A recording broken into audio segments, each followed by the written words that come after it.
kalau gerakan kebaikan yang muncul dari pesantren itu nggak terhitung. Pesantren dengan arti lembaga keilmuan kan ya. Maka ada penelitian litbang pendidikan mengenai gerakan-gerakan di Indonesia termasuk gerakan jamaah tabligh. Orang itu kalau khurut jamaah tabligh belum diteruskan dengan mondok di bagian pondok Ahlussunnah, belum menyebabkan dia jadi Asy'ari, belum menyebabkan dia jadi salah satu mazhab, dia bagian dari anggota dan grup aktivis jamaah tabligh. Jadi keahlussunnahannya belum tampak dengan khurut saja, dengan makomi saja. Lah orang yang menganggap orang sudah masuk jamaah tabligh sudah bagian dari Ahlussunnah wal Jamaah secara pasti itu kurang merenung, karena di situ nggak diajarkan kurikulumnya dengan terperinci. Itu motivasi. Nggak percaya renungan saja. Maka sekian banyak orang telah berlalu hidupnya di dunia belum sempat ngaji karena terus pegang dengan pergerakan sampai akhirnya sampai wafat belum ngerti ngamal agama dengan benar karena tidak tersentuh dengan lembaga keilmuan. Ini beneran.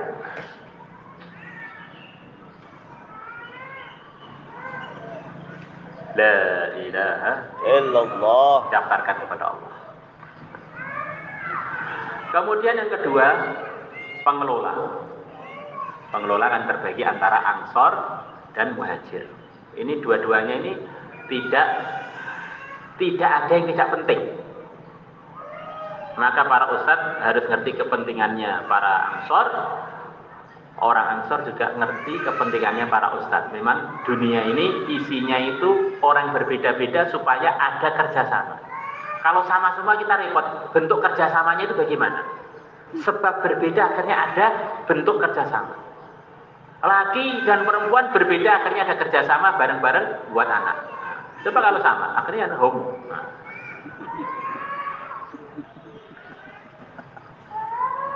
Sebab ada perbedaan adalah akhirnya ada pondasi, akhirnya ada tembok, akhirnya ada atap, ada itu. Itu karena mengkoordinasi perbedaan-perbedaan tadi akhirnya menjadi bangunan yang bisa bermanfaat. Maka di antara bentuk kerjasamanya, urusan kerjasama itu asalnya adalah dari hati. Kalau hatinya sudah ada titik temu, kerjasama badan itu akan berjalan. Tetapi kalau hatinya belum ada titik temu, kerjasama zahir itu adalah kepura-puraan saja. Di antara arahan Nabi kepada umat, siapa yang mendoakan orang lain kebaikan, Allah akan jadikan antara dia dan yang didoakan cahaya yang menyambung. Maka antara penanggung jawab itu harus ada saling mendoakan. Itu bagian kerja permanen kita di dalam kerja agama secara umum dan kerja pesantren itu. Dalam kerja dakwah, kerja jamaah tabligh itu kalau ingin mengurangi tensi panas harus ada saling mendoakan. Nah ini dia nggak mau doakan, ngapain saya doakan? Lah kamu yang memulai dingin. Nggak usah nunggu orang kan tetap orang, bukan kita. Kita ya kita ini, jangan nuntut orang. Kalau saya sudah makbul, semuanya selesai di mahalah, di halaqah, di pesantren selesai. Kalau saya belum makbul, ngapain nuntut orang untuk macam-macam? Saya sendiri belum makbul. Bacakan Fatihah, bacakan Yasin. Ini saling mendoakan. Di samping Nabi bersabda, tahadau tahab. Salinglah kalian beri hadiah, Allah akan datangkan saling sayang antar kalian. Dan saling hadiah itu bisa hadiah doa, bisa hadiah materi. Hadiah materi ya, walaupun apel satu sebagai tanda sayang. Nah, termasuk kita dengan suami kita, dengan istri kita, walaupun suaminya sudah suami lama, walaupun istrinya sudah istri lama, jangan lupa buatkan sambal. Kalau suaminya nggak sakit emah ya, atau buatkan kopi, buatkan makan makanan yang sehat. Saling membuatkan. Nah, kadang-kadang laki-laki itu merasa laki-laki itu harus dilayani. Namanya laki-laki itu harus di atas. Itu keliru. Tidak ada yang lebih laki-laki melebihi yang mulia Nabi besar Muhammad SAW. Beliau kalau pulang karena Rasulullah SAW fi mihnati ahli, khidmat pada keluarga. Hadis Bukhari. Diceritakan dalam syarahnya, Nabi di rumah ikut bersih-bersih, ikut bantu masak, Nabi di rumah ikut ngerapi-ngerapikan, ikut menjahit yang bolong-bolong. Itu Sayyidul Anbiya, laki-laki yang sebenarnya. Kalau perempuan, Sayyidah Aisyah dengan macam-macam kesibukannya sempat buat masak untuk Nabi, istrinya Nabi sempat masak untuk Nabi. Jadi akhirnya saling terjadi kerjasama. Ini laki-laki yang perlu minta dilayani terus sebetulnya bukan laki-laki, sebetulnya wanita. Kewanitaan yang di posting punya jenggot seperti laki-laki. Laki-laki tugasnya itu mengayomi, melayani, mencintai, kemudian menafkahi. Laki-laki. Tapi kalau dilayani, dinafkahi, diperhatikan itu betina. Ini kan dunia laki-laki biar ibunya itu semangat. Tapi laki-laki itu kelemahannya karena dulu itu pertama kali melihat itu perempuan dan pertama kali dia ini juga di perutnya perempuan. Laki-laki itu paling terpengaruh dengan perempuan. Nanti dia bang marah-marah, sebetulnya laki-lakinya nggak marah karena ibu-ibunya tengkar, akhirnya laki-lakinya pada tengkar. Sering terjadi begitu. Maka pemicu kebaikan di cabang dan di umat itu adalah diantaranya dorongan wanita jadi sadar. Pemicu pertempuran dan pertengkaran juga wanita. Maka arahan tadi diantaranya loh, ada juga yang laki-laki yang provokator juga. Tapi biasanya provokator itu wanita. Nabi Yusuf aja ke penjara gara-gara wanita. Jadi laki-lakinya doakan istrinya, istrinya doakan laki-lakinya, dan antar pengurus saling doakan. Insyaallah. Kemudian di antara kita dalam kitab Manhalat, di antara tanda orang itu ngurus sesuatu itu serius kalau dibuat perincian-perincian setiap yang diurus, atau istilahnya divisi-divisi, atau istilahnya apa jenenge seksi-seksi, departemen-departemen. Kalau orang semuanya diurus jadi satu kelompok tanpa ada perincian-perincian, itu menunjukkan pengurusannya belum serius. Dibuat tim-tim. Ingat ya, pesantren kita kalau belum mengarah buat tim, itu berarti masih kurang serius. Maka di dalam kita baca kitab ada fasrun perincian. Tadi sudah diterangkan global, diperinci lagi. Maka kalau kita baca kitab ada diperinci, kitab fikih diperinci bab urusan toharoh, bab urusan sholat, bab urusan zakat, bab urusan haji, bab urusan ini berarti serius.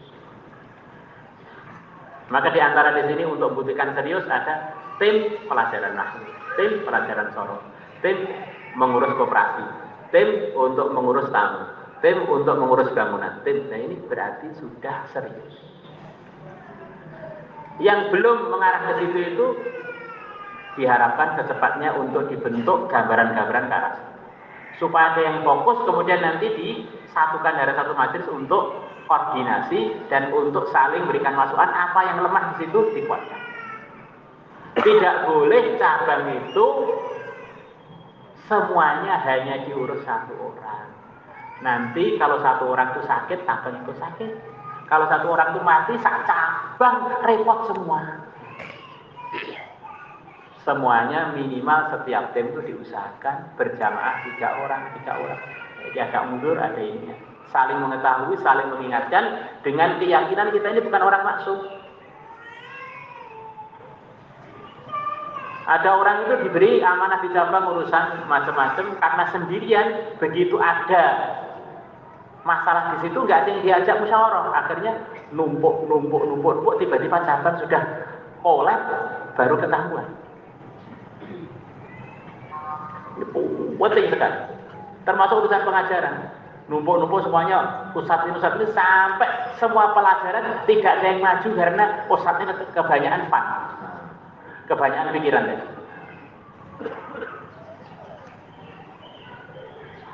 Pertama didaftarkan kepada Allah, kedua saling mendoakan, ketiga dibentuk kerjasama. Di antara bentuknya adalah di pesantren itu dibuat divisi-divisi yang saling kerjasama. Setiap divisinya diusahakan minimal 3 orang atau bahkan. Termasuk divisi rawan di pesantren adalah divisi urusan mutu pengajaran. Santri-santri alhamdulillah 2000-an dari cabang telah datang. Putra yang telah daftar 1057 kalau nggak salah. Putri kurang lebih juga 1000-an sudah datang. Dari situ bisa disimpulkan bahwa di antara yang lemah di cabang adalah urusan pemerataan tajwidul Quran. Pemerataan baca Quran yang benar. Itu ada 2 sebab. Dan ini jangan sakit hati. Ya. Pertama, memang membetulkan bacaan Quran itu perlu telaten. Memang capek banget. Jadi anak saya setoran, tidak saya wakilkan pada orang, walaupun saya sudah banyak kesibukan. Usaha tak dengar sendiri setiap hari. Selepas olahraga, pagi sedikit, dengarkan anak 1 jam sampai 1 jam setengah, mulai jam setengah 7 sampai jam setengah 8. Di samping istri-istri didengarkan bacaannya sudah benar belum, terus. Dan itu memang seumur hidup begitu. Pertama, kalau kita husnudzon, ustadznya kurang telaten. Jadi kita harus telaten, ngulang lagi. Namanya aja baca kan perlu latihan terus. Bahkan ustadz-ustadznya yang dulu sudah bagus bacaannya, kalau nggak dirawat cara bacanya dengan benar, nanti bisa balik seperti nggak standar lagi. Yang kedua, mungkin ustadznya waktu dikirim ke cabang belum sempat memperbaiki bacaan. Ini agak repot yang kedua ini. Maka belajar itu nggak ada istilah malu. Insya Allah di setiap cabang sudah ada ustadz yang bagus bacaan. Saya khususkan begitu. Maka nggak usah malu, ustadz yang sudah atau ustadzah yang sudah bagus bacaannya untuk memperhatikan teman-teman dari kalangan ustadz atau ustadzah yang belum bagus bacaannya untuk bareng-bareng ngelola pesantren kita, lembaga keilmuan. Insyaallah. Kemudian yang keempat, pesantren kita secara umum ini sudah sepakat pengen jadi pesantren yang mandiri, yang tidak tomak kepada makhluk. Pertama kali dimulai dengan nata hati, nata amal. Selepas itu harus ada penataan manajemen keuangan pesantren.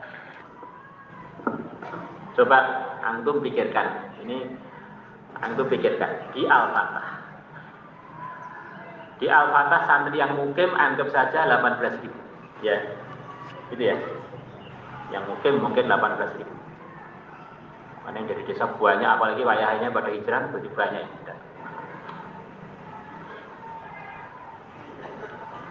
Itu yang tidak bayar 3.000. Berarti tinggal berapa? 15.000. 15.000 yang minta keringanan dari 650, bayarnya di bawah 400-an, mungkin 1.500. Yang dari daerah-daerah. Jadi mungkin utuhnya yang bayar full itu anggap saja 13.000. Sekarang kamu hitung 650 kali 13.000 umpamanya berapa?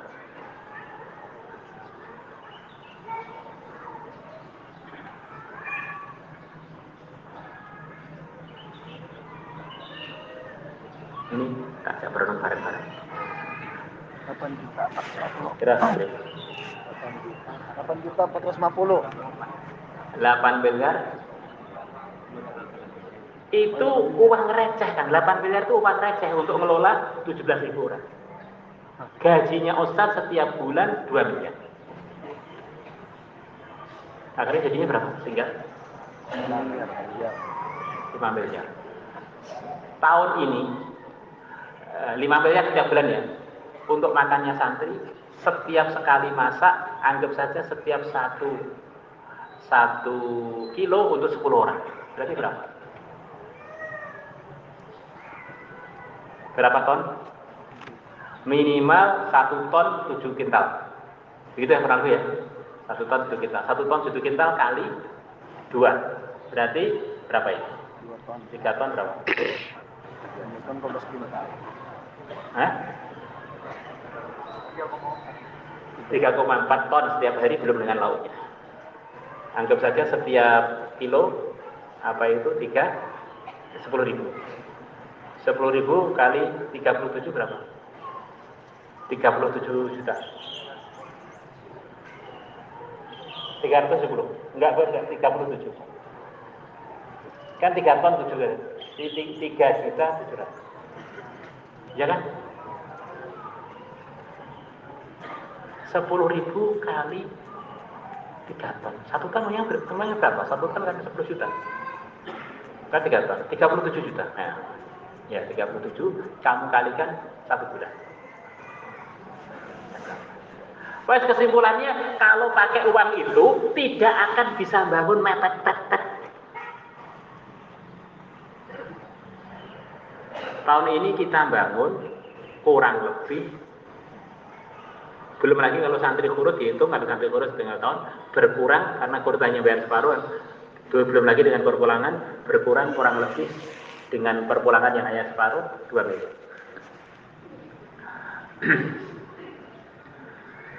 Kita bangun kurang lebih pondok putri di Taji habis 13 miliar. Kemudian pondok putri di sini habis, ini sebentar lagi jadi 48 kelas, kurang lebih 20 miliar. Terus kita beli tanah tahun ini kurang lebih 15-an miliar. Di maknanya bagi orang yang mau husnudzan itu Al-Fatihah itu banyak nusratullah ghaibiyah yang nggak perlu diceritakan secara detail gitu ya.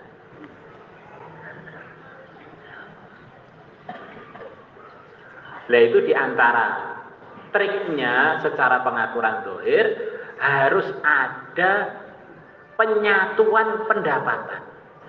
Jadi kalau dari pembayaran 650 benar-benar bisa bangun 10 kamar aja sudah bagus. Maka semua hasil koperasi itu dikumpulkan dari satu untuk menopang itu. Di samping Nusratullah Ghaibiyah. Akhirnya bisa jadi mungkin 40 kamar mungkin bisa. Terus belum lagi dari hasil-hasil istighosah. Nah, itu seperti itu yang paling banyak. Bagi orang pengelola manajemen pesantren kok melihat Al-Fatah antara pemasangan bangunan kok masih suudon itu benar-benar sepertinya perlu disekolahkan di rumah sakit jiwa Solo. Ini beneran. Kamu hitung lagi nanti. Maka teman-teman kami yang belum pesantren, teman Gontor ini kalau ke sini terheran-heran. Kok iso bangunnya sempat itu pengeluarannya gimana? Lah banyak sawah gratis ya. Tahun ini ada orang berikan sawah orang Temboro kepada kami 2 hektar lebih. Kemudian kita bangun di Tasik, yang bangun tuh ini ada cerita. Ada orang dari luar negeri diperintah gurunya untuk mondok di Al-Fatah. Kemudian mondok di Al-Fatah diperintah lagi untuk khidmat di kandang kuda. Kemudian bagian nimpal, dan saya nggak tahu orang itu orang apa juga nggak tahu. Jadi saya nggak ngurus. Suruh ngaji juga sulit dan sebagainya. Saya ini oleh guru saya suruh begini. Pasti dia bilang saya kok diperintahkan guru untuk membangun di sini boleh enggak? Dalam pikir saya paling duit biro sih. Jelas gak kelihatan punya duit das. Ternyata tiba-tiba ayahnya datang. Ternyata ayahnya itu tokoh Habib di negerinya, di negeri Arab sana. Ternyata dia punya perusahaan terbesar di negeri Israel. Untuk perusahaan plastik yang plastik. Plastik itu plastik terbesar, bukan perusahaan terbesar yang lain, perusahaan plastik tas kresek macam gitu. Tapi kalau di sana besar kan ya lumayan. Tiba-tiba bangun sudah mungkin memberi uang saya sampai sekarang itu sudah lebih 5 miliar. Ya mira seorangnya. Jadi dikirim Gusti Allah, ada wali negeri Arab nyembung, suruh ke sini, suruh nimpal kuda. Di cerita-cerita yang dalam kitab tuh masih ada juga kadang-kadang. Ya termasuk cerita-cerita di Al-Fatah mulai zaman Mbah Siddiq, zaman Ayah, zaman Kiai Zeron. Saya kira itu sudah berputus. Nabi Khidir sering mampir, ini ngomong dewe ya, Nabi Khidir sering mampir, sering itu. Saya pikir ini Nabi Khidir masih mau mampir, gak temboro gelut aja ini. Terus akhirnya ada orang Habib juga dari Jakarta datang. Saya mimpi aneh Pak. Mimpi apa? Saya ini mimpi ketemu Nabi Khidir, salam pada antum, bilang saya masih di Temboro sekarang ngaji bareng anak-anak khidmat. Lumayan. Nah, ternyata ya masih lumayan. Baru sebelum ya 3-4 bulan yang lalu. Ini satu gambaran bahwa kalau ditata dengan baik, harapannya pondok itu nggak perlu tomak kepada siapa. Setiap ada bantuan dari luar pondok, tim itu tanya pada pusat. Ini kira-kira berkah nggak untuk pondok? Penting. Jangan terus pikirannya, nanti kalau ditanyakan, nggak boleh nanti. Takdir itu kalau kita ini mau dapat duit, tetap saya dapat kan. Kita sendiri kadang-kadang menerima juga duit dari beberapa lembaga, bahkan dari pemerintah dengan niat untuk mengurangi hisabnya pemerintah. Untuk bantu jalan biar gak kepleset-pleset orang, silakan aja. Kemudian kadang-kadang biaya operasional madrasah bos itu juga. Dari bos itu setiap tahun kita terima mungkin mendekati 10 miliar. Banyak kan? Banyak. Sanawiyah sak Jawa Timur paling banyak itu di Temboro. Aliyah kecil-kecilnya di Temboro juga. Apa? Ya bosnya paling besar sak Jawa Timur. Kalau nggak kita terima nanti malah digunakan bangun gereja gimana? Ini alasannya orang terima lah kan ya. Tapi izin dulu ini sejak dulu juga diterima untuk mengurangi hisabnya pemerintah karena kita ini bayar pajaknya tok setiap tahun sekian M. Ya ini pajak kan nesaknya pemerintah kalau kita nggak menerima lagi nanti pemerintahnya nggak ada cahayanya nanti gimana? Yang memang nggak ada tendensi dan nggak ikut program apapun gitu ya. Setiap tahun itu yang juara pertama dan saya dapat sertifikat sampai 1 tumpuk bayar pajak paling aktif saat ngajetan namanya Ubaidillah nama saya. Blok Al-Fatah dapat hadiah kulkas sampai saya ini bingung mau tak apakan tak dibuang juga gimana melantarkan harta tak berikan orang miskin nanti jangan-jangan jadi nakal akhirnya tumpuk aja sudah nggak berani ngambil saya. Ya ditumpuk kemarin di dapur situ sekarang nggak tahu saya nggak terus.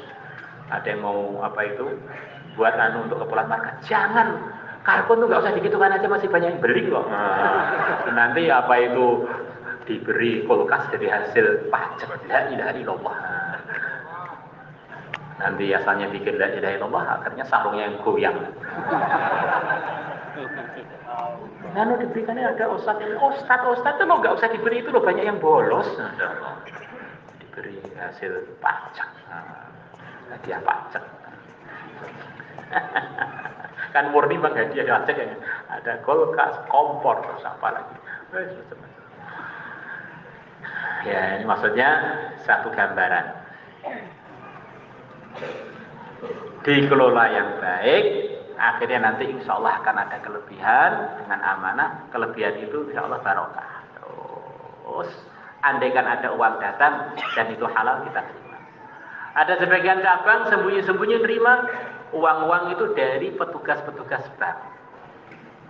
Sekarang cabangnya ditutup oleh Gusti Allah Tuhan itu bukan kita, tuangkar sendiri harus gak karuan sampai mau kita buka selalu nggak jadi. Kita sudah sepakat mau sini Pak, nggak jadi lagi terus. Jadi seperti pulungnya kalau orang Jawa pulung kalau itu ya mungkin nur pilihannya dari Allah itu terangkat ya. Padahal itu cabang yang tertua kedua, ya kedua ya, istilahnya tertua kedua di cabang Al-Fatah. Maka ini minta kesepakatan semuanya untuk nerima dana selain yang kita kelola itu hati-hati. Kita ini pengen cabang itu, kan cabang tidak kita minta setoran ke pusat kan ya. Nah, itu sudah harusnya bersyukur. Nanti kalau kita pajaki repot. Jadi bagaimana cabang itu bisa berkembang dengan baik bareng-bareng. Kalau waktunya mujahadah bareng, waktunya sudah longgar bareng. Jangan dipaksakan, belum waktunya longgar, sebagian cabang mengeluarkan yang di luar kemampuannya, akhirnya punya utang. Selepas punya utang nggak bisa bayar, akhirnya santrinya keganggu makannya, keganggu fasilitasnya, masya Allah. Dan jangan sampai juga satu sebagian ada bisnis apa di dalam tanpa istimanya, akhirnya jadi lebih melejit, lebih lainnya, itu menyebabkan menjadi kelemahan satu hati di dalam. Misalkan ini semuanya sebagai wakil-wakil dari pusat, semuanya dilaporkan, nanti pusat yang seperti kita di sini kan ada belanja, ada tim-tim. Setiap mereka dapat hadiah, dilaporkan, dicatat, dilaporkan. Kemarin dari tim belanja dilaporkan hadiah selama 1 tahun, sarung jumlahnya hampir 200, baju kaosnya berapa, uangnya sekian ratus juta. Dari setiap belanja diberi 500 ribu, 200 ribu, 1 juta, 1 tahun sekian ratus juta. Selepas diserahkan pada saya, ini haknya pondok. Jumlah kalian berapa yang khidmati Al-Fatah bagian perdapuran itu? 100 sekian. Tak pikir-pikir ini kalau tak bagi ini paling setiap orang hanya dapat 500, itu sepanjang tahun yang dapat gaji mereka. Akhirnya saya terima, kemudian kita bagi ke tim mereka sendiri dengan saya bilang, ini bukan hak kalian, tapi ini hadiah untuk tahun ini dikembalikan kepada kalian. Suatu saat demikian diambil, kalian nggak diberi 1 ceper pun harus ridho, karena memang itu bukan haknya wakil. Kemudian di sini ada cabang-cabang kelas jauh, jumlahnya sekian puluh. Di sana ada koperasi. Ada koperasi ini setor 7 juta setiap bulan, laporan pada saya ada 6 juta. Sampai sekarang sudah sekian tahun ini kalau laporan tak lihat, kemudian ini untuk sementara dibagi untuk semua ustadz yang ada di sana supaya lebih semangat. Tetapi umpama nanti tak ambil semuanya, itu hak kami, bukan. Jadi kita siapkan dulu. Paham ya? Itu dari 10-an, ya mungkin setiap bulan ada 50-70 itu biasanya. Sampai sekian tahun ini saya kembalikan lagi kepada yang setor. Dengan ini Ustadz ini yang senior diberi sekian. Akhirnya alhamdulillah sampai sekarang bisa jalan. Insya Allah. Ya, kurang lebihnya begitu itu. Dan jangan lupa selalu mendoakan pusat biar selalu dijaga oleh Allah. Urusan ikut pergerakan itu, setiap madrasah cabang bisa posisinya beda-beda. Maka asas pertama, jangan sampai madrasahnya terganggu program Ahlus Sunnah wal Jamaahnya. Selepas itu kerjasama dengan program-program pergerakan, setiap cabang bisa hikmahnya berbeda-beda. Jangan dipaksakan, kalau itu nggak manfaat untuk cabang untuk diteruskan bentuk kerjasamanya, dan jangan dihentikan kalau memang itu di situ bermanfaat untuk perjuangan kita dalam mengelola kepesantrenan. Setiap tempat bisa berbeda. Tapi hubungan sebagai umat Muhammad, sebagai sesama Ahlus Sunnah, itu yang selalu harus terjalin, itu yang permanen. Itu tidak seharusnya terkotori dengan ketersinggungan pribadi atau ketersinggungan kelompok. Karena itu adalah perintah dari Al-Quran supaya kita nganggep, meyakini semua mukmin adalah saudara kita. Katanya sebagian ulama, awal dari persatuan adalah memahami perbedaan. Asalkan itu tidak maksiat, kita harus memahaminya. Wujudnya semua yang hadir di sini, putra atau putri, karena ada pemahaman perbedaan. Saya pengen cari istri Berarti cari perbedaan untuk dicari kesatuannya, akhirnya keluarlah si A, si B, si C sampai sekian banyak karena memahami perbedaan. Akhirnya ada persatuan namanya pernikahan. Kita ngelola pesantren dengan sebab memahami perbedaan, wali murid juga beda dengan kita, santri juga beda dengan kita cari titik temu namanya pendidikan, akhirnya muncullah persatuan namanya pesantren. Di awal dari persatuan adalah memahami perbedaan. Munculnya jamaah tabligh bisa diterima di mana-mana karena mereka cari titik temu dengan 6 sifat itu. Dengan ada usul-usul dakwah itu. Dengan ada 4 amal itu. Tapi nanti kalau dikembangkan keluar dari titik temu ini, nanti akan ada perkelahian dalam urusan kepengurusan. Karena sudah mencari titik persatuan bukan persatuan. Maka kalau jamaah tabligh selama yang dibicarakan 6 sifat, usul-usul dakwahnya dijaga, 4 amalnya yang dibicarakan itu, titik tengkar itu seharusnya nggak ada.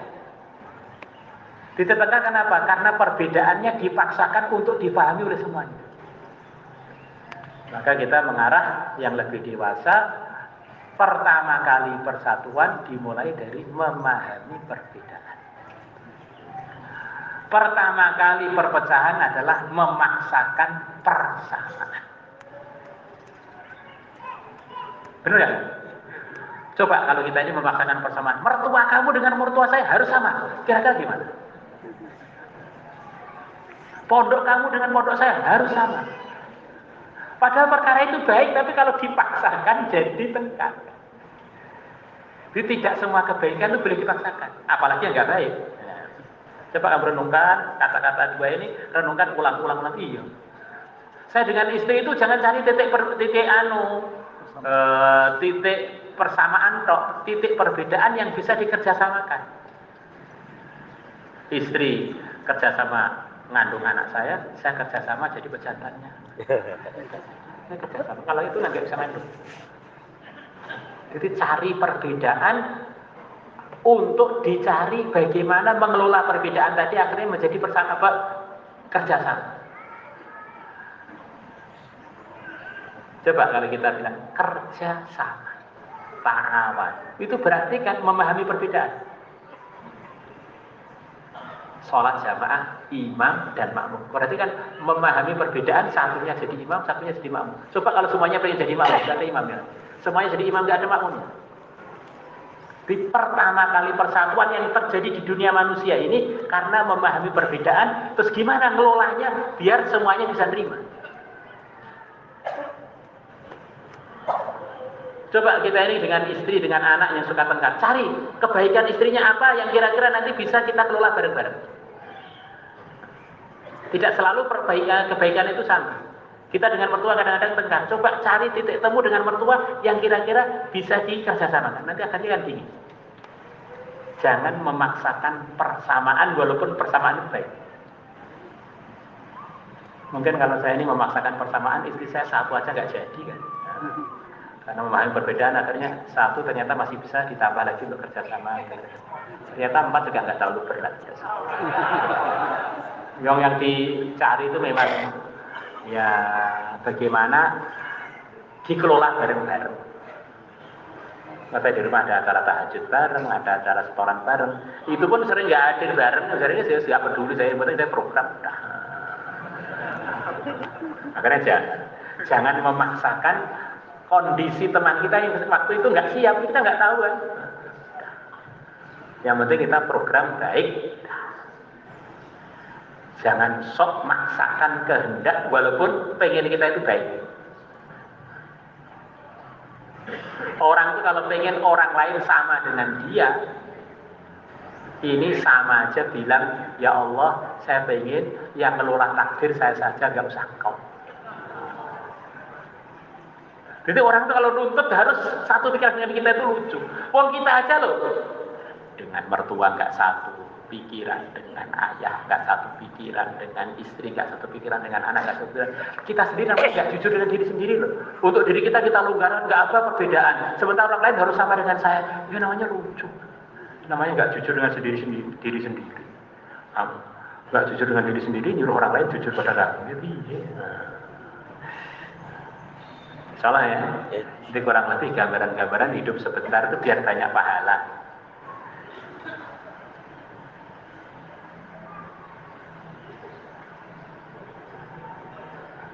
Ya kurang lebih begitu itu. Terus terakhir, jaga kesehatan. Di dunia ini kata Imam Syafi'i yang terpenting itu hanya dua, yang selain itu tambahan pengetahuan. Pertama, ilmu agama. Ilmu fikih anggap saja ilmu agama. Ini diperlukan oleh siapapun yang pengen untung.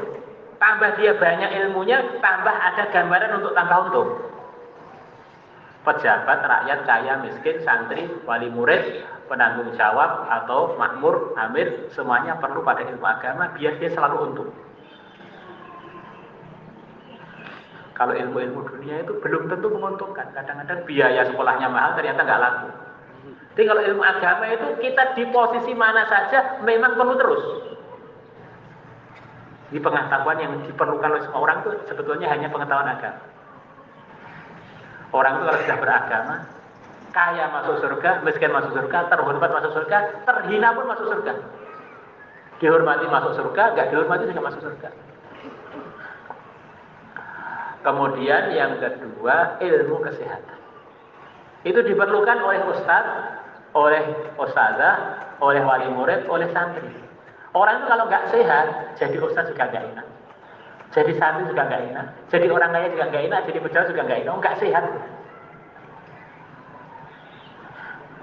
Ya kita ini badan kita akan rusak sih, betul akan rusak. Tapi minimal kita ini amanah lah, diberi amanah oleh Allah, badan ini dirawat sebaik-baiknya. Maka saran saya, dijaga benar pola hidupnya, dijaga benar. Usahakan pola makan itu diperhatikan, makan saya itu sudah benar atau belum. Di antara tanda makanan itu benar, di antara tandanya kan, kalau makanan itu nggak ada rasanya. Semua makanan yang enak harus kamu urus. Kok bisa enak itu ceritanya bagaimana, kartu jarinya bagaimana, dicampuri apa, berapa kadarnya.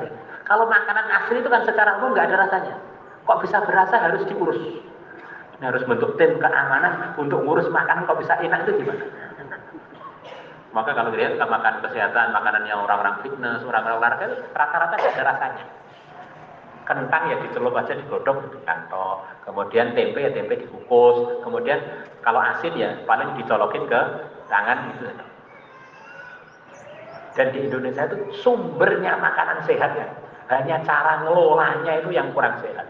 Diberi biji, diberi asin, diberi gula, jadi nggak karu-karuan. Coba itu dikukus saja, lebih murah, nggak perlu minyak, nggak perlu apa, pusatnya sehat, gajinya lebih. Belum jajanan-jajanan yang beredar ini, Masya Allah. Coba direnungi lagi, minum yang cukup, terus istirahat. Istirahat yang terbaik bagaimana? Sesuai dengan yang dicontohkan Nabi kurang lebihnya. Siang harus ada, usahakan harus ada qailullah.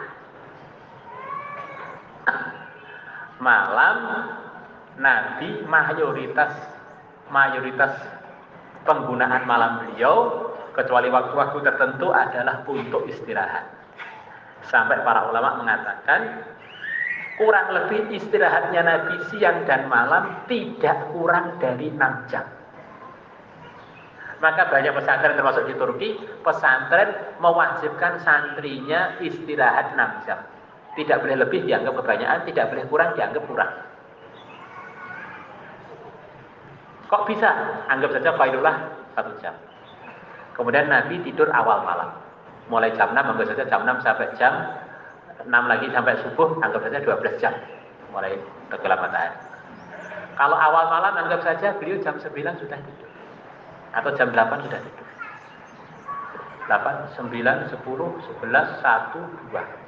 Terus akhir malam beliau bangun tahajud, kemudian lepas tahajud tidur lagi sebentar. Ini tertib terbaik untuk ngerawat hidup kita, yaitu istirahatnya diusahakan semirip mungkin dengan istirahatnya. Terus waktu seriusnya kapan? Waktu seriusnya waktu melek. Ya pagi sampai qailullah, Dan selepas qailulah sampai asar, asar sampai maghrib, maghrib sampai isya, itu waktu kita mengforser semua tenaga kita untuk agama, untuk mutolak, untuk melola itu. Waktu istirahat. Istirahat dengan adab-adab sunnah agar dapat paham. Jangan dibalik. Waktu malam banyak begadang, kemudian waktu siang waktunya efektif, kita malah banyak ngantuk. Kenapa saking panjangnya tahajud? Tahajud sing piye panjang mungkin? Panjang dia Kanjeng Nabi nek terah tenanan tahajudmu pirang jam balik. Berarti hanya begadang yang enggak jelas kadang-kadang. Ini begadang pun harus bermutu. Begadangnya itu waktu selepas tahajud itu bisa bertolak lagi. Maka ada teman-teman dari cabang kelihatan mujahadai, kita ikhlas mujahadai. Nek terah tenan itu seger malah itu. Itu ada aturannya. Kadang-kadang orang mikir, nanti istirahatnya berapa kira-kira? Kurang lebih 6 jam sebagaimana kesimpulan Imam Ghazali. Bahkan ada yang mengatakan lebih, ada kemungkinan lebih. Itu sudah perawatan badan yang terbaik. Nanti kalau kita kurang dari itu, khawatirnya sepertinya ngejos, ternyata badan kita cuma rusak. Kemudian tertib makan. Katanya sebagian teman, jadi yang biasa saya praktekkan, tubuh kita itu pencernaannya terbagi menjadi 3. Pertama, waktu pencernaan kita ngunyah, yang mana waktu ini waktu terbaik untuk kita makan besar, yaitu mulai hodak sampai asar, mulai makan siang sampai sebelum isya, al-asya qabla isya. Kurang lebihnya makan besar yang terbaik selepas azan duhur sampai sebelum isya. Ini jam 12 sampai jam 8 ya. Jam 12, 1, 2, 3, 4, 5, 6, 7, 8. Ini waktu kalau kita mau makan besar bagusnya begitu. Nanti antum rasakan kan beda nanti. Terus jam 8 sampai jam 4 itu waktunya tubuh menyerap makanan yang sudah masuk. Maka orang yang makan selepas jam 8 itu, Masya Allah pencernaannya kasihan. Ini waktu nyerap masa diisi lagi. Waktu nyerap diisi lagi. Misalkan malam kalau terpaksa lapar, minum air putih aja. Maka banyak teman-teman selepas di markas makan khidmat malam, badan cukup rusak. Karena memang keliru. Terus mulai jam 4 sampai jam 12 itu waktunya pembuangan. Seluruh dunia baik kalau jam 4 dan jam 12 ngantri di WC. Itu normalnya orang. Jadi orang itu pembuangannya, maksudnya 2, itu normalnya mulai jam 4 pagi sampai jam 12 siang. Kalau orang malam 2, siang 2, ngasar 2, berarti makannya gak karu-karuan. Jadi tanda makan kita itu benar kalau 2 kita itu antara jam 4 pagi sampai jam 12 siang. Nah itu kalau kita sarapan, kalau bisa sarapannya bukan yang terlalu berat. Kalau kita pengen makan berat, kalau saya sendiri sarapan biasanya minum extra food 1 sendok, kemudian makan buah, terus makan putih telur 3 sampai zuhur, lepas zuhur baru makan besar. Nggak ada karbohidratnya. Saya makan karbohidrat itu kentang atau nasi biasanya antara zuhur sampai isya. Itu biasanya sekali, yang lainnya sayur, buah, protein. Protein paling murah ya putih telur. Ya kan kira-kira, setuju kan? Coba kamu kerjakan kan, insya Allah nanti pertemuan tahun depan lebih kurus yang merasa gemuk. Terus tiap hari usahakan ada olahraga minimal setengah jam sempurna minimal. Dan untuk yang sudah merasa umur 40 tahun ke atas, harus olahraganya ditambah beban. Beban itu nggak selalu harus barbel, push up, kemudian naik turun tangga, itu sudah dianggap beban. Karena tubuh kita selepas umur 40 itu setiap tahun ototnya akan hilang 1%. Dan otot tubuh kita itu hanya paling 20%. hampir bisa dipastikan, apalagi ibu-ibu yang memang suka melahirkan, itu gampang sekali tubuhnya itu tulangnya ngeropos. Maka lebih perlu olahraga putri daripada putra. Jadi dipastikan kalau orang nggak olahraga walaupun dia nggak sakit, selepas umur 40 nggak ada olahraga, umur 55 sudah KKN, kiri kanan nuntun, sudah miring-miring karena tubuhnya sudah nggak ditopang oleh otot. Jadi keliru sedikit tidur bisa patah tulangnya, patah itu sudah nggak ada pembungkusnya. Justru kalau umurnya itu 40 ke atas malah justru lebih wajib olahraga lebih waktu muda. Nyangkul kah atau apa, atau ya barbel berapa, nggak usah berat-berat, 20 kilo.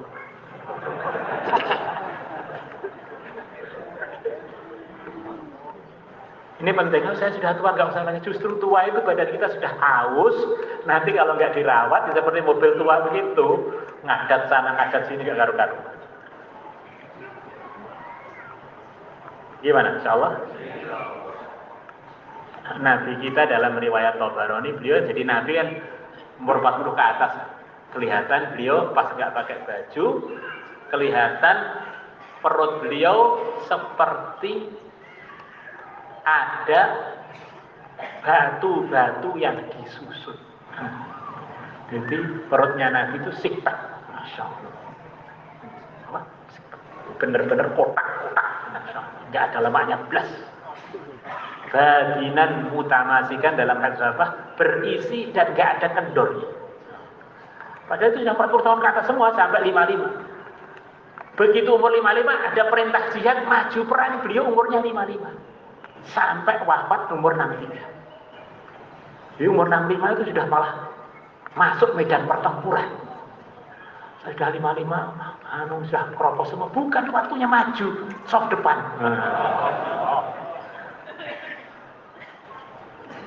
Rabi. Karena jadi ustaz itu perasaannya ilmuwan pertama itu ya para ambiya. Kita ini kan hanya jiplak tok. Mestinya itu semangat.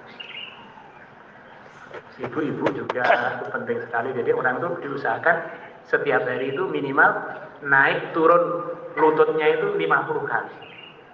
Itu kalau dihitung kurang lebihnya kalau kita sholat 5 waktu baru 17 kali. Kemudian ditambah sholat rawatib itu anggap saja 10 rakaat ya, berarti 27. Kemudian ditambah sholat tahajud 11 rakaat berarti 38. Kemudian sholat duha 4 rakaat berarti 42. Masih kurang lagi tambah sholat tasbih 4 rakaat 46. Kemudian tambah apa lagi ya? Awah bin 6 rakaat. Nah, itu minimal sholat sunnahnya begitu itu. Kalau itu nggak istiqomah olahraga aja deh. Minimal supaya lutut kita ini masih bisa dipakai, masih bisa pakai WC jongkok. Jangan baru umur 40 WC-nya sudah nggak bisa pakai WC duduk. Itu Masya Allah, speedy. Ini untuk ibu-ibu penting itu Masya Allah, karena bebannya lebih berat. Bawa anak, bawa suami juga.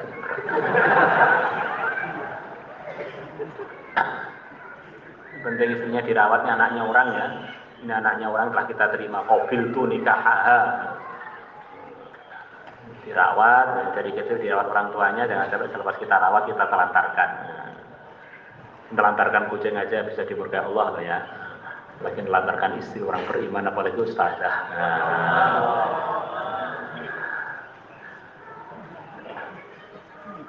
Latihan makanan murah meriah sehat, dikurangi rasa-rasanya tadi. Kemudian anak-anak kita juga kita latih.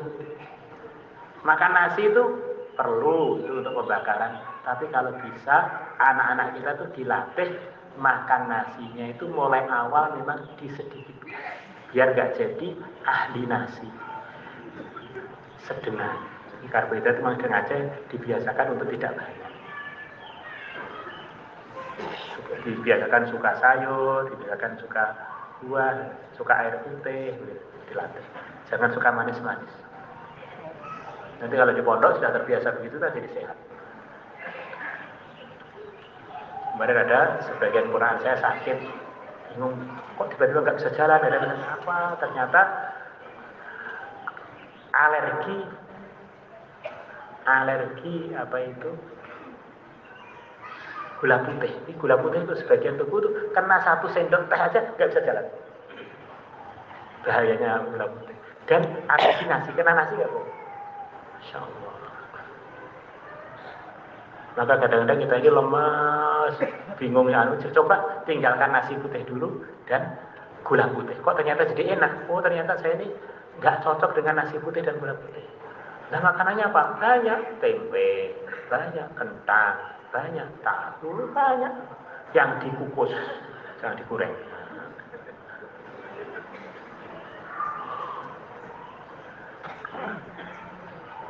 Zaman Nabi itu sepertinya gorengan belum ada. Yang ada minyak zaitun itu bukan untuk goreng, tapi dimakan mentah untuk campuran. Ya saya lah. Gorengan termasuk bid'ah ya.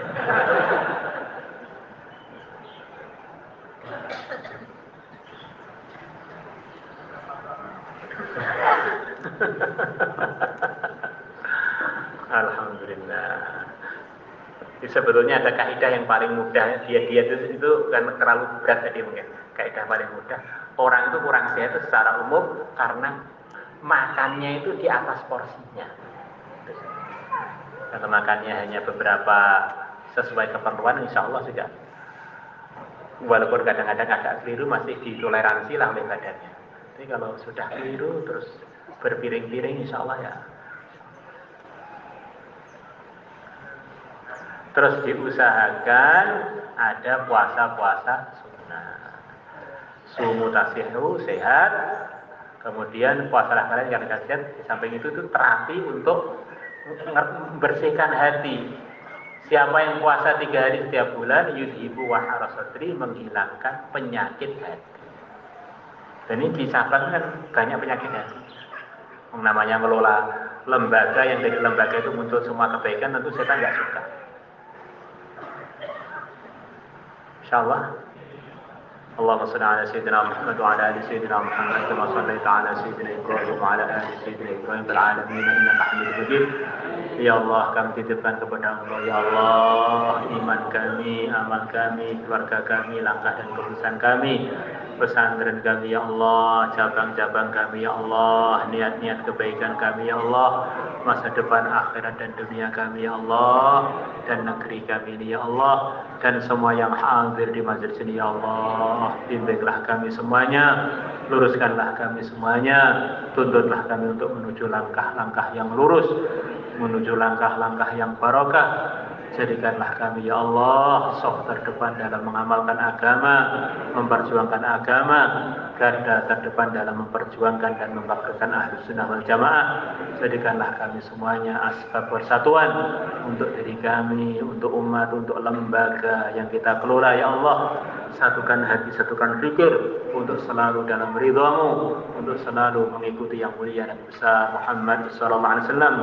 Ya Allah, ya Allah, ya Allah, keburukan-keburukan yang ada pada diri kami, dan cacat kami dan pesantren kami, dan pergerakan kami, ya Allah, hilangkanlah keburukan-keburukan tersebut, ya Allah. Isilah dengan kebaikan, isilah dengan saling baik sangka, isilah dengan saling memahami, isilah, ya Allah, dengan anugerahmu, rahmatmu, hidayahmu, ya Allah. Ya Allah, ya Allah, ya Allah, hajat-hajat yang di pesantren kami, yang dalam urusan akhirat dan dunia kami, di cabang-cabang kami, bangunannya, perluasannya, bayar hutang-hutangnya, ya Allah, selesaikanlah semuanya, ya Allah, selesaikanlah semuanya, ya Allah, mudahkanlah semuanya, ya Allah, berkailah semuanya, ya Allah, datangkanlah hambamu, ya Allah, datangkanlah umat nabimu, ya Allah, untuk kerjasama dengan kami, di pesantren kami, di pergerakan kami, di segala bidang kami, disertai dengan bimbingan dari Engkau, disertai dengan kelurusan, disertai dengan keberkahan, ya Allah. Innaka ala ma tasya'u qadir wa bil ijab jadir. Santri-santri yang telah datang ke cabang, yang telah datang dari cabang, yang akan pergi ke cabang, alumninya, penanggung jawabnya, ya Allah, jagalah semuanya, ya Allah. Jagalah zahir batinnya ya Allah. Jagalah zahir batinnya ya Allah. Jagalah segala urusannya ya Allah. Mudahkanlah hajat-hajatnya ya Allah. Hidupkan dalam ridhamu ya Allah. Wafatkan husnul khatimah dalam ridhamu ya Allah. Dengan berkahnya seluruh guru kami, dengan berkahnya seluruh walimu ya Allah, dengan berkahnya wali songo, dengan berkahnya para a'immah, dengan berkahnya para muhaddithin, dengan berkahnya guru-guru yang kami punya sanad kepada beliau-beliaunya, dengan berkahnya para sahabat, dengan berkahnya yang mulia Nabi besar Muhammad SAW. Ya Allah, kabulkanlah doa-doa kami tadi ya Allah, dengan segala kemudahan tanpa ada jihad, tanpa rintangan. Majlis ini berkailah ya Allah, majlis ini berkailah ya Allah. Semua yang hadir berkailah ya Allah. Semua yang hadir mudahkanlah urusannya ya Allah. Semua yang hadir ya Allah, tunaikan hajat-hajatnya ya Allah. Sembuhkan penyakit-penyakitnya ya Allah, tanpa ada ujian, tanpa rintangan. Sallallahu ala sayyidina Muhammadin nabil ummi wa ala alihi wa sahbihi wa baraka sallallahu alhamdulillahi rabbil alamin.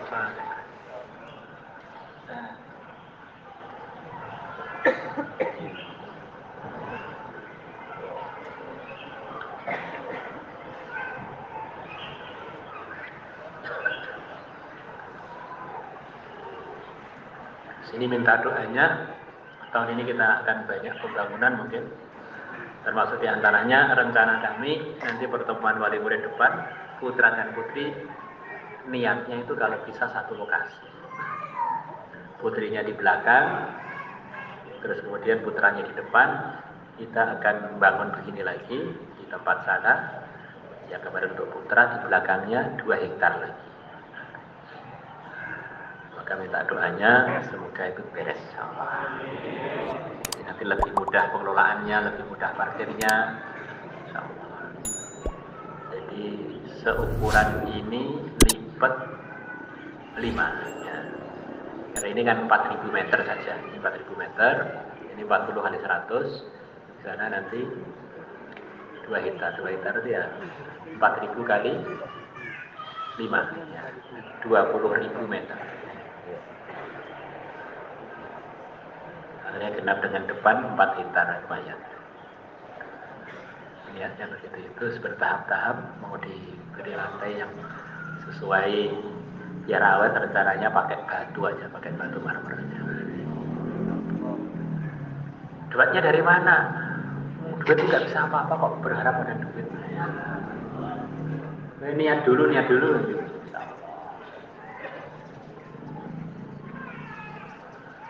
Ini cerita guyon ya, cerita guyon. Katanya dulu Nabi Khadir pernah ketemu dengan kakek kami. Bilang pada kakek kami, nggak usah khawatir, pokoknya Temboro kalau pengen bangun nanti akan saya datangkan orang untuk bantu. Sepertinya itu berjalan terus. Maka kalau kalian tirakat nanti insya Allah pondok itu kan cabangnya Al-Fatah, nanti juga dikirim juga duit ke sana. Gimana? Insya Allah. Kalau belum ada duitnya, nah amal agama apa perlu duit? Amal agama itu perlunya badan kita ini. Ini badan kita ini sudah pabrik sempurna untuk amal agama dengan sempurna. Ini sekedar tambahan aja, yang lain-lain itu tambahan. Insya Allah. Ya.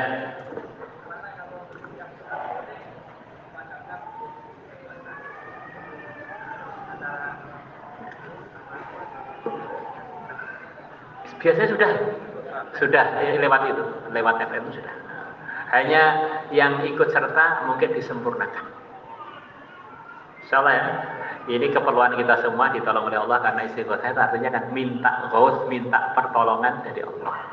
Istafala yastaghfir istighfaran, istaghfara yastaghfiru istighfaratan. Minta ghaus, minta tolong pada Allah. Itu bagian dari amalan Nabi yang diresmikan dalam Al-Qur'an. Ittastaghifuna rabbakum. Kalau ada orang tanya, istighosah dalilnya mana? Ketok gak kok baca Quran kan. Yo, repot begini, mau baca Quran dikit gak sampai kok.